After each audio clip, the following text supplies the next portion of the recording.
उत्तर प्रदेश पंचायत चुनाव को लेकर उत्तर प्रदेश सरकार क्यों डरी हुई, क्या कारण है और कोर्ट जो है वो पंचायत चुनाव के मामले में क्यों चुप्पी साधे हुए और राज्य निर्वाचन आयोग अपनी जिम्मेदारियों को क्यों निर्वाह नहीं कर रहा। इस वीडियो में हम आपको बताएंगे कि पंचायत चुनाव को लेकर कोर्ट, राज्य निर्वाचन आयोग और राज्य सरकार यानी उत्तर प्रदेश सरकार एक ही राह पर चलते हुए क्यों नजर आ रही। और सबसे बड़ा सवाल ये कि उत्तर प्रदेश सरकार पंचायत चुनाव कराने से क्यों डर रही है।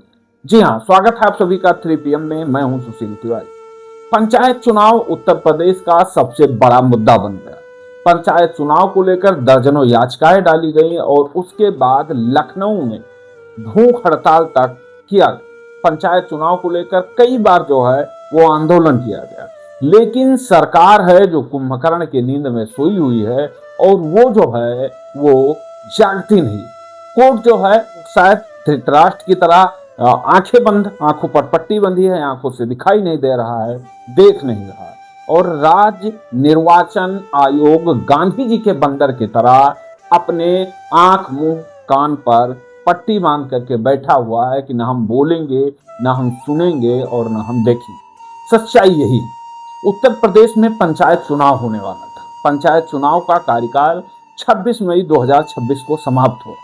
उत्तर प्रदेश की जनता को विश्वास था कि पंचायत चुनाव जो है वो समय से कराए जाएंगे, क्योंकि उत्तर प्रदेश में सब कुछ सही चल रहा था। उत्तर प्रदेश सरकार विधानसभा चुनाव की तैयारी भी कर रही और यूपी सरकार के मंत्री, पंचायती राज मंत्री ओम प्रकाश राजभर का लगातार बयान आ रहा था, जिसमें ओम प्रकाश राजभर कह रहे थे कि पंचायत चुनाव को लेकर सारी तैयारियां जो है वो पूरी कर ली गई हैं, सभी जिलों में मतपत्र जो है वो भिजवा दिया गया है और SIR का काम चल रहा है, इसलिए पंचायत चुनाव को लेकर के अभी ज्यादा जानकारी नहीं सामने आ रही। जैसे ही SIR का काम शुरू होता है, फाइनल वोटर लिस्ट आती है, उसके बाद पंचायत चुनाव करा दिया जाएगा। लेकिन ये शायद पर्दे के पीछे की जुबान थी, ये शायद झूठे मंत्री का झूठा आश्वासन था। हकीकत कुछ और था। हकीकत ये था कि उत्तर प्रदेश की जनता ने मंत्री जी के बातों को स्वीकार कर लिया था कि मंत्री जी जो कह रहे हैं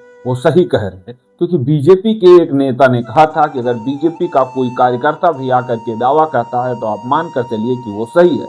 और इसीलिए उत्तर प्रदेश की जनता ने भी मान लिया था कि मंत्री कह रहे हैं वो सही कह रहे हैं।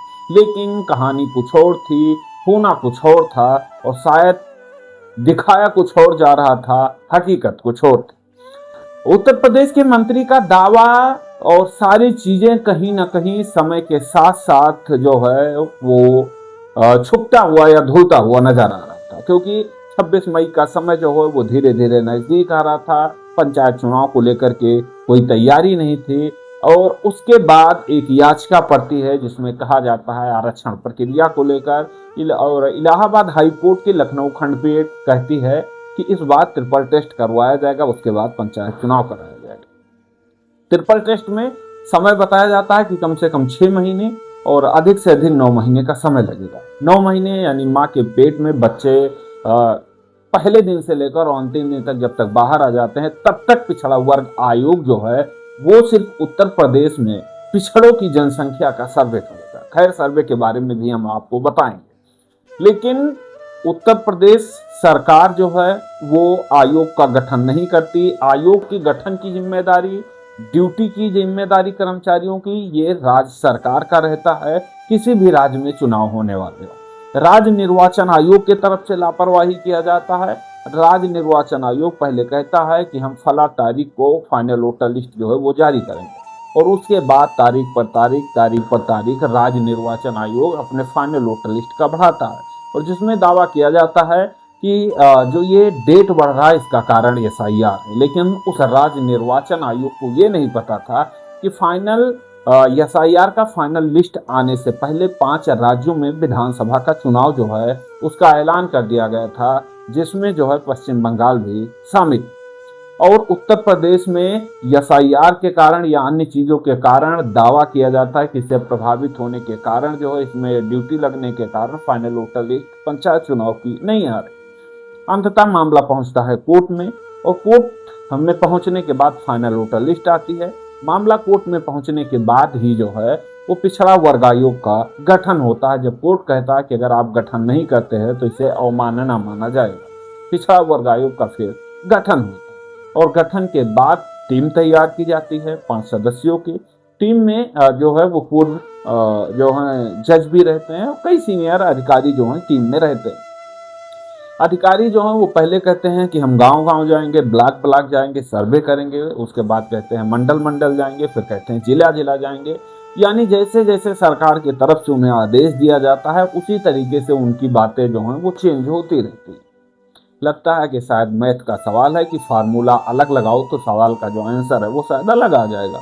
उसी तरीके से राज्य निर्वाचन जो पिछड़ा वर्ग आयोग के अधिकारी हैं वो उसी तरीके से बयान बदलते हैं जैसे सरकार की तरफ से आदेश।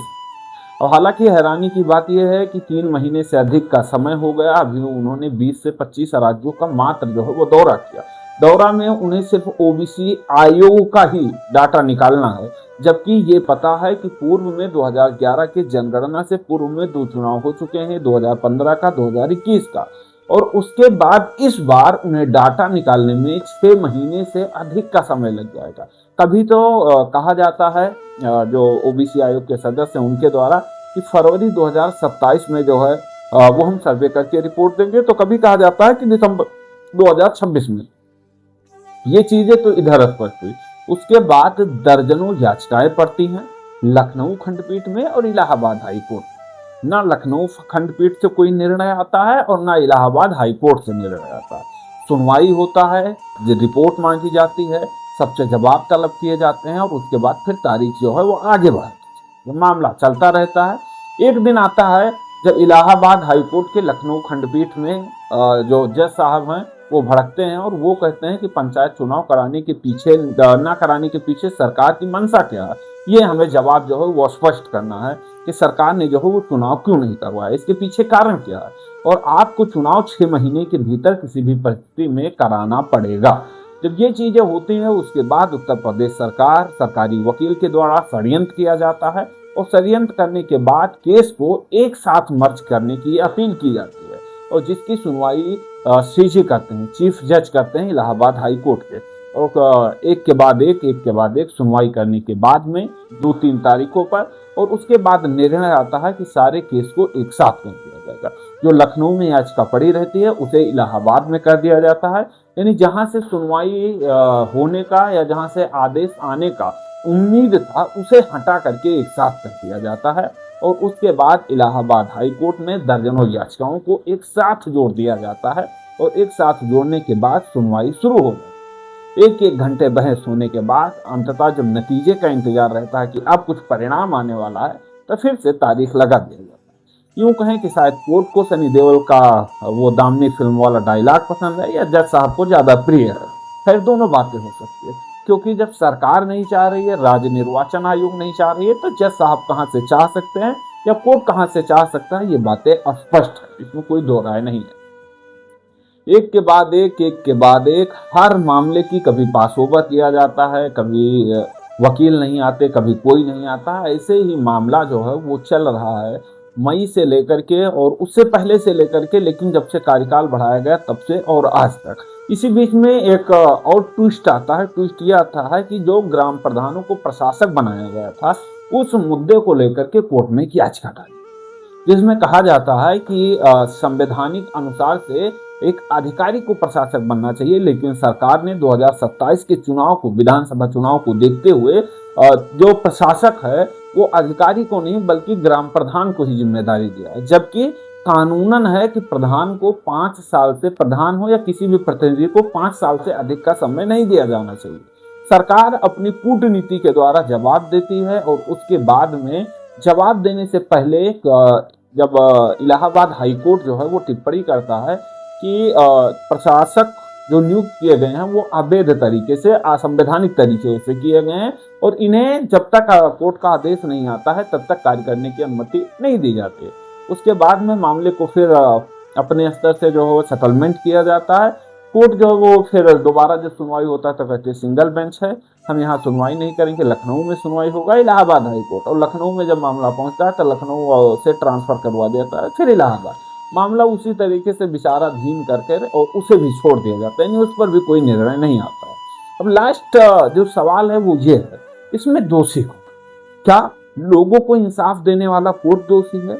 लोगों का भरोसा जीतने वाली सरकार दोषी है? जो है यार नियम कानून के तहत जो चुनाव होना चाहिए वो राज्य निर्वाचन आयोग दोषी है। दोषी का शब्द ये नहीं है कि उन्होंने कुछ गलत किया, दोषी का शब्द ये है कि उन्होंने उत्तर प्रदेश के लाखों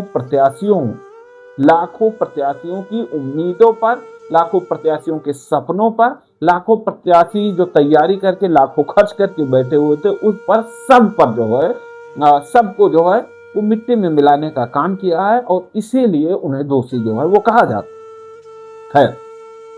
आपको क्या लगता है इन तीन? पहला, राज्य निर्वाचन आयोग जिसका काम चुनाव कराना है, सिर्फ और सिर्फ चुनाव के लिए वो डिपार्टमेंट तैयार था। राज्य निर्वाचन आयोग को पहले पता था कि इस महीने में हमें चुनाव कराना है। पूर्व जब 2020-21 में चुनाव हुए थे तभी पता था कि इस महीने में चुनाव 2026 में होगा, तो राज्य निर्वाचन आयोग ने पहले से अपनी तैयारी क्यों नहीं? दूसरा सवाल, राज्य सरकार को जब पता था कि इस बार हमें ट्रिपल टेस्ट के माध्यम से सर्वे करवाना है, तो राज्य सरकार ने जो है वो पहले से आयोग का गठन क्यों नहीं किया? आयोग का गठन ऐसे समय क्यों किया कि जब विधानसभा चुनाव जो है वो नजदीक है और कार्यकाल जो है वो नजदीक में समाप्त होने वाला है। तीसरा सवाल ये कि क्या अब जिस कोर्ट से हमें उम्मीद थी न्याय की, जिस न्यायपालिका से उम्मीद थी न्याय की, उससे अब न्याय की उम्मीद रखना छोड़ देना चाहिए, क्योंकि सरकार के अनुसार ही कोर्ट भी चलता है। इन तीनों सवालों का जवाब आप दीजिएगा। इस वीडियो का ये पहला एपिसोड कैसे लगा ये हमें कमेंट करके आप जरूर बताइएगा। और इस एपिसोड का नाम है जनता जानती। तो जनता सब कुछ जानती है और जनता जानती है कि सच्चाई जो है वो क्या है। मिलते हैं अगले एपिसोड में नए टॉपिक के साथ, तब तक के लिए जय हिंद।